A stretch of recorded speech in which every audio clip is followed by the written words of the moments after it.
Aunty তুমি আমাকে একদম প্রিন্সেসের মতো করে সাজাবে, আর আমার মাকে যেন একদম কটকটির মতো দেখতে লাগে।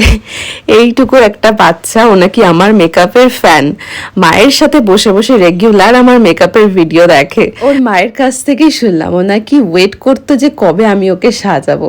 কি কিউট ব্যাপারটা, তো যে ইয়াংগেস্ট একটা বাচ্চা আমার মেকআপের জন্য এতটা পাগল থাকবে, সেটা ওকে না দেখলে আমি সত্যিই জানতে পারতাম না। Happy birthday. তোমাকে তো বাবা বলে গেল যে প্রিন্সেস সাজাতে আর মাকে কটকটি সাজাতে। সাজাবো সেরকম? হ্যাঁ। কি কিউট, কি কিউট তুই। এত কাজের প্রেশারের মধ্যে আমার একদম মাথায় ছিল না যে ওর সেদিন বার্থডে ছিল। মানে নর্মাল আমি যেরকম বুকিংস নিই সেরকমই নিয়েছিলাম, গিয়ে জানতে পারি ওর আজকে বার্থডে। তাই I am very sorry baby, আমি তোমাকে উইশ ছাড়া আর কিছুই করতে পারিনি। আর এই যে দেখো দেওয়ালে ওর আঁকিঝুঁকিগুলো, যেগুলো ভীষণ ঘরটাকে কমপ্লিমেন্ট করছে, বাচ্চা কাচ্চা থাকলে যা হয় আর কি। তুমি বল আজকে কেন মেকআপ করবে? আজকে আমার মেয়ের 5 বছরের বার্থডে। হ্যাঁ, ওই জন্য আমি খুব সাদামাটা একটা মেকআপ চাই।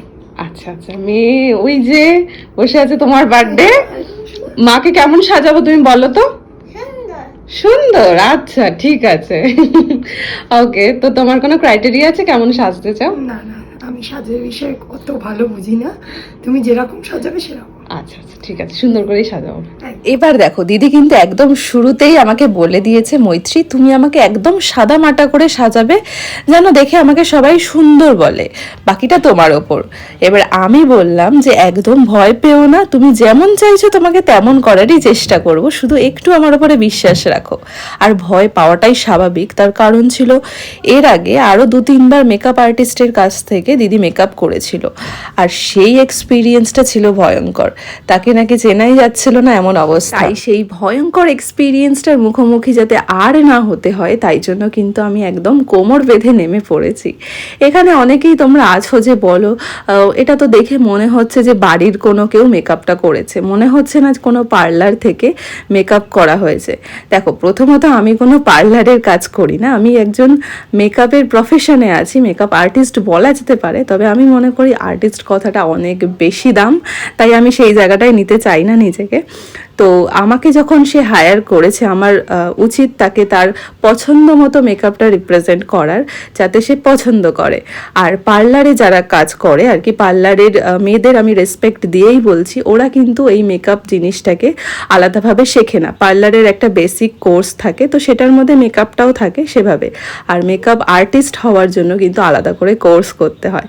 তো আমি শুধুমাত্র সেইটুকুই কোর্স করে আজকে কিন্তু এই মেকআপের প্রফেশনটা নিজের প্রফেশন হিসেবে নিয়েছি। তাই আমার রিকোয়েস্ট, বিউটিশিয়ান কোর্স আর মেকআপ আর্টিস্টের কোর্স এই দুটো কিন্তু আলাদা, এই দুটো প্রফেশনও আলাদা, তাই তোমরা এই দুটোকে এক করে দিও না। আমি কিন্তু শুধুমাত্র মেকআপ আর্টিস্ট, আমি স্কিন বিশেষজ্ঞ নই। আর এই দেখো আমার মেকআপটাও কিন্তু সাথে সাথেই কমপ্লিট হয়ে গেছে।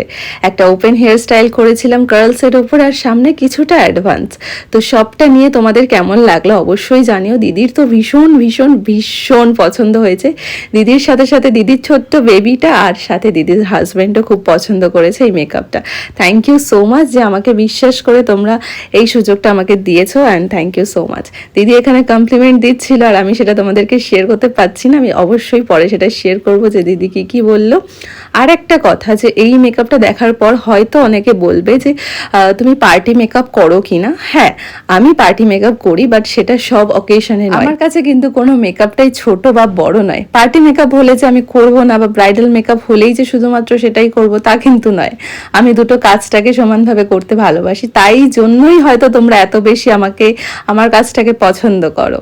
তাই আমি ব্রাইডাল সিজনগুলোতে, যে সমস্ত দিনে ব্রাইডরা রেডি হয় আমার কাছে, সেই সমস্ত দিনগুলো ছাড়া আমি অন্য আদার্স যে কোনো অকেশনে কিন্তু পার্টি মেকআপ করে থাকি। তাই তোমরা এরকম একটা সুন্দর মেকওভার আমার থেকে চাইলে, সেটা তোমাদের স্পেশাল দিনগুলোতেও হতে পারে, আমার সাথে কন্ট্যাক্ট করতে পারো। আমি আমার নাম্বারটা আরেকবার শেয়ার করছি, 7980664266। এটাই ছিল আমার হোয়াটসঅ্যাপ বা কলিং নাম্বার।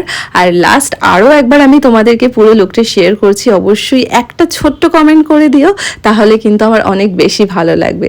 আর সব শেষে এই ছোট্ট প্রিন্সেসকেও কিন্তু ওর মনের মতো করে সাজাচ্ছিলাম। ও একবার আমাকে বলছিল আমাকে পিঙ্ক ইউজ করো আইশ্যাডো, আমাকে গ্রিন ইউজ করো, আমাকে হোয়াইট ইউজ করো। দেখো ও বাচ্চা হলো, ওরও তো একটা ক্রাইটেরিয়া আছে। আমি না হয় ওকে ওর মায়ের মতো করে সাজিয়েছিলাম মাকে, কিন্তু ওকেও তো ওর মতো করে সাজাতে হবে, এটা তো আমার দায়িত্ব নাকি। ওকেও তো কিন্তু সবশেষে দেখতে সুন্দর লাগছিল, একটু তাড়াহুড়ো ছিল বলে আর রেকর্ড করতে পারিনি। তাই পুরো ভিডিওটা তোমাদের কেমন লাগলো অবশ্যই জানিও। চলো টাটা।